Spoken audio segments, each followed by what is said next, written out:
This video is for eSick194. He asked about tying down an Olympic barbell into the back of his truck without it bouncing or flying around. Now his main concern was driving this on the freeway. Of course, this is just a pipe, but the concept is still the same. So imagine this is an Olympic barbell and it is not gonna go anywhere. The pipes I'm using came from some old shelves. Those are the ones with the plastic tabs that fit together. But what you need is to make sure that it's longer than half the distance when it's diagonal. This rectangle I'm pointing at, that is the center point for the truck. And so if I bring this over to the shackle, we want to make sure that it's at least the center point. I got lucky with these, they're exactly the length I need. But if you make them shorter, when you tighten it up, it's just going to pop up whatever you're anchoring. So I'll start by taking my 1/4 inch Paramax and I'll thread it through. This is International Orange. We'll go all the way through to the other side. Same thing with the second pipe.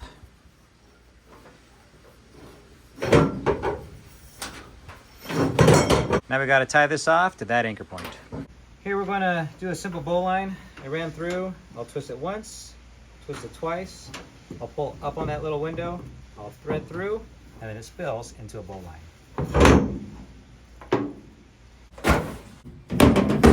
Okay, right in between our two pipes, what I'll do is take 3 wraps, 1, 2, 3, and then this is where my Olympic barbell is going to go through.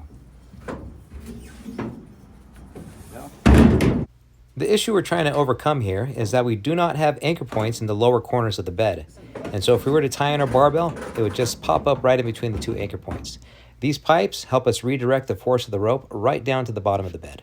Then over here, I have my Unreasonable shackle installed. That way I don't have to go through my D-ring. I just hook in. So here we go. There we go, that's simple. From that corner, I'll pull it tight. And then on this side, I'll just hook into my other shackle. Okay, we want to create a friction hitch going around our barbell. And so what I'm going to do is just wrap it around 6 times. 1, 2, 3, 4, 5, and 6. Okay, that should be plenty. What I want to do is move it over because as I pull in the tension, it's going to want to pull center. And you guessed it, we're going to hook into our last shackle over here. This is where we want to create our automatic trucker's hitch. And so I'll give myself a little room so that I can have a girth hitch. I'm going to use that to anchor my rope here. Okay. Then I'll take another little bite. And this is where I'll take my standing end. I'm going to wrap it around once, twice. I'll pop it off, twist it 180 degrees, and then pop it back on. Okay. This side is what I need to anchor up top here. And that's why I gave myself a little room to create that girth hitch, because I want to take that loop and pass it through. Okay. Take out all the slack. Now through everything we set up, you can see that this is our rope right here. This is the end we're going to pull. When I pull this, as I get more tension onto it, this rope will clamp down on the lower portion, and it lets me keep all the tension I pull in. Okay, here we go. Pull it tight. And this still has some play in it, so I just need to adjust my system a little farther up. So let's undo this. There we go. We don't have to take it completely apart. I'll just give myself some room, and I'll just move it up to the higher level that we need. Now there's some, but I can also collapse this loop here, so I'll just pull it up. There we go. Okay, and I'll have the room I need to tighten this all up. This is where a marlin spike comes in handy. I'll put it over the top, across, and I'll hook in. There we go. Point that to the outside so I keep safety in mind, and I'll pull. Okay, now that is being super pushed down over there. Over here, it's very tight, and you can actually see that it's not even contacting the truck bed. So we'll have to use some more rope to tie it to the bumper there.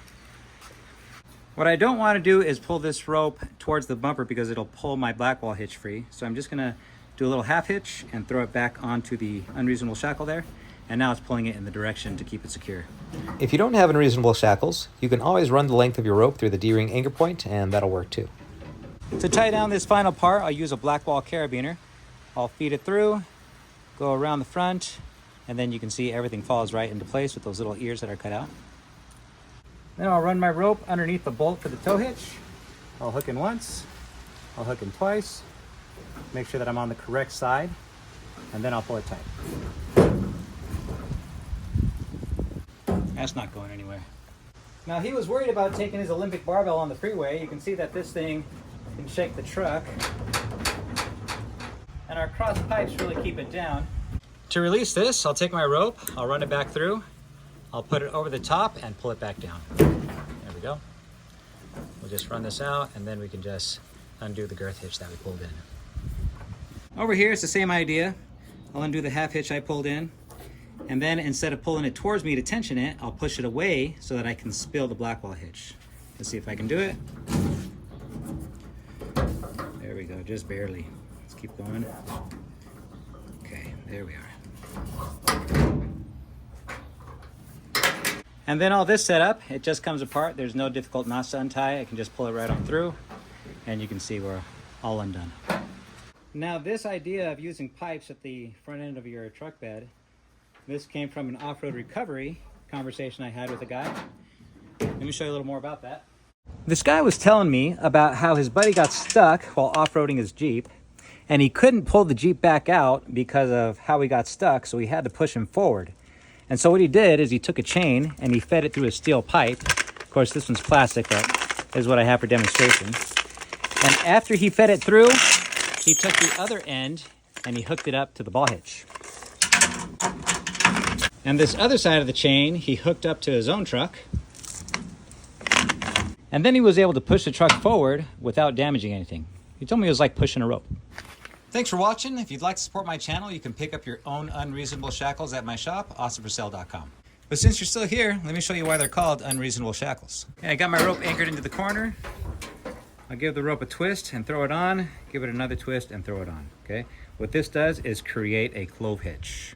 And the cool thing about a clove hitch, I can take this center point, I'll lift it up, pull the ends, and it creates a centering hitch for me.